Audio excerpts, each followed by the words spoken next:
Guys, it's Lost in Plot, and we're here with the Netflix original series, Resident Evil. I guess I have to call it that. That's what they called it. I guess you have to call it that. So before we talk about what this is, let's talk about what it's not. It's not Resident Evil. No. It's not Resident Evil at all. This is Resident Evil if its soul were possessed by a blue-haired liberal arts major who spends most of her days hating herself. Big fan of Resident Evil, the original game, Resident Evil 2. Also a big fan of that. First one was good. I like that one too. That's kind of where I stopped, but you kept playing. You played, what's the good one that you always tell me about? Resident Evil 4. Resident Evil 4 as well. Still playing that one. Very good. So those games, they were scary. They were very enjoyable. They had a good story to them. That's not what we're getting here. So let's talk about what we're getting here. It's 2033, I believe. We've got two storylines set up in this pilot episode for Resident Evil. The first one is in the future. It's 2033. The world's been destroyed. It's been ravaged by the T-virus or whatever the hell it is, and we are following this woman who's trying to study the zombies. Jade. Her name is Jade. Now, our other storyline is flashing back 14 or so years before the end of the world, and it is also focusing on Jade and her sister Billy. Billy's And- much nicer than Jade. Yeah, they are. And they are the daughters of Albert Wesker, who is a notorious character from the video game series. He's the father to these two. They've moved to a new home in South Africa. We're just outside of Cape Town in South Africa. You know, if there were any character in the show that evoked more sympathy than Wesker, I don't know who. Because he was besieged by two of the most unlikable children a man could ever be cursed to have in Billy and Jade. That's right. He's got two snotty girls that just want to listen to Billie Eilish and spout off profanity and act with attitude while they move into their new home that's, what? In South Africa. South There's too many white people in our South African town. It's South Africa. Why are there so many white people? That's right. Lame. It's cookie cutter white people down in this South Africa town, which is New Raccoon City. Ooh, didn't see that coming, did you? Did you get the new part? The new part at the front? It's a reference, guys, because it's reverential to the source material. Anyway, the only thing that we know about Jade in our current storyline in the future is that she's a giant idiot because she spent 6 months studying a pack of zombies to try and figure out if the T-virus effects start to diminish and they become more human afterwards. But we'll never know because she screwed up and incinerated all of them. Yeah, she screwed the whole thing up. So that's how we're introduced. And then a caterpillar came after her, and it was giant. That's right. It's a smoking caterpillar from Alice in Wonderland. It showed up here too, and it tried to eat her. Well, I don't even know if it tried to eat her. It beat the shit out of her, and then it just, yeah. So that's what we're going with in the future storyline. We flash back and we find out that these stupid girls are, the new girls on the block. They're trying to assimilate to their new school and their new environment. It's not going well.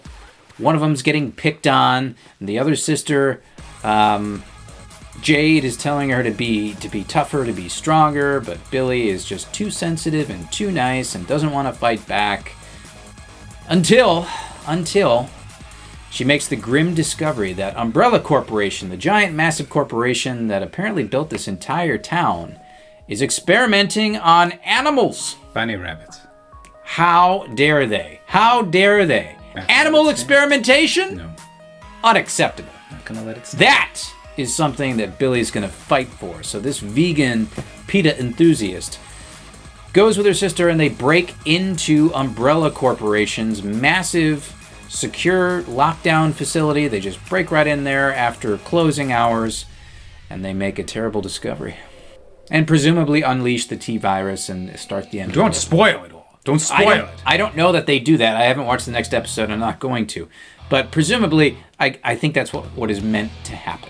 Yeah, these are some awful characters. Fans are probably not going to be happy that they took the Albert Wesker character and completely flipped him, and now he's a family man with two daughters. I read the interview with the creator and writer, Andrew Dabb, I think it is, and he mentioned, that, they take the games very seriously, but They had to go and follow their own serious. creative take. They wanted to do something different. They wanted to change things up. And he thinks that, the fans may think that they don't know what they're doing, but give them some time and you'll see that actually they do know what they're doing.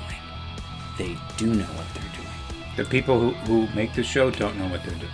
But he says they do, if you just keep watching. No, this is like, if you're woke and untalented, how do you force people to listen to you? Well, you just hijack somebody else's IP that people liked, and then you just abuse it and do what you want with it. They had no interest in making a Resident Evil show that I can tell. They took the Resident Evil IP, they took all the money that comes with it from Netflix, because when they say, we want a Resident Evil show, they say, oh, yeah, I'm your guy, I'll make that for you. I'll just make my own story and just put it in the Resident Evil veneer. And we'll shell that out on Netflix in the middle of the summer, and it'll just be awesome, a massive hit. So this guy has plans for future seasons, and he wants to go and explore the lore of Resident Evil to get to all the other story arcs in those games, like Resident Evil 4, Resident Evil Village, all of the recent ones. He wants to have those characters kind of pop up and make appearances, and he wants to explore that further. But based on this first episode, and I know there's 8 of them, I can't bring myself to watch anymore. I don't think there's going to be a second season. No, that's not going to happen, guys. This man's grand designs and what he hopes to do to the Resident Evil series, it's not going to come to fruition. We'll all be better off for that. Did you just get a feeling? I got an uncomfortable feeling watching it, of all the money, of all the time, all the people's hard work just kind of wasted out, because you could have taken all of those resources and manpower and hours, and you could have made something good. You didn't. You just made something awful. You made a big pile of garbage with all that time and money. Somewhere is a VFX editor who spent a lot of time on that caterpillar. And it's not even my money, but I feel bad that it was spent. That artist rendered that caterpillar with love and with care and with craft. Why couldn't you get something good for all that time and money? Why not? It's not too much to ask. No, it's really not. And it's one of these things, again, where they've laid it all out for you. I mean, you know exactly what audiences are expecting, and you can basically give them what they're looking for and probably please them. Or you can just, I guess you can do this. You can just shit on them. So the writing is hackneyed and woke. The characters are bland, wooden, and bad. The Resident Evil games were all about survival, and then it kind of spiraled out from there. They were very much survival horror games. I don't really know what this is. It's not, whether it's horror or whether it's meant to be action, whether it's meant to be action horror. It fails at both. There's not any true sense of horror, true sense of dread in this first episode, and then the action is just kind of bland and dumb and forgettable.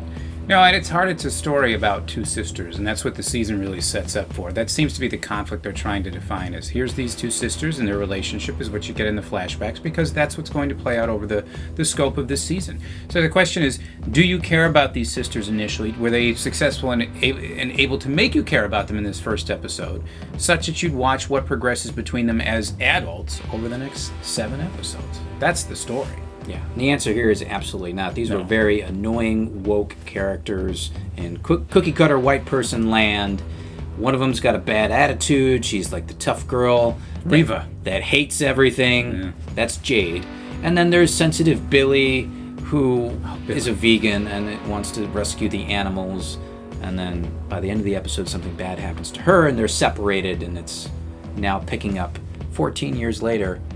And those are our split plot lines that are going to be progressing through the first 8 episodes of Resident Evil over on Netflix. Guys, don't watch this show. Don't watch it.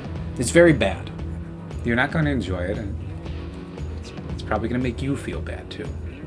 So, Resident Evil is a 3 out of 10 for me. It's dead.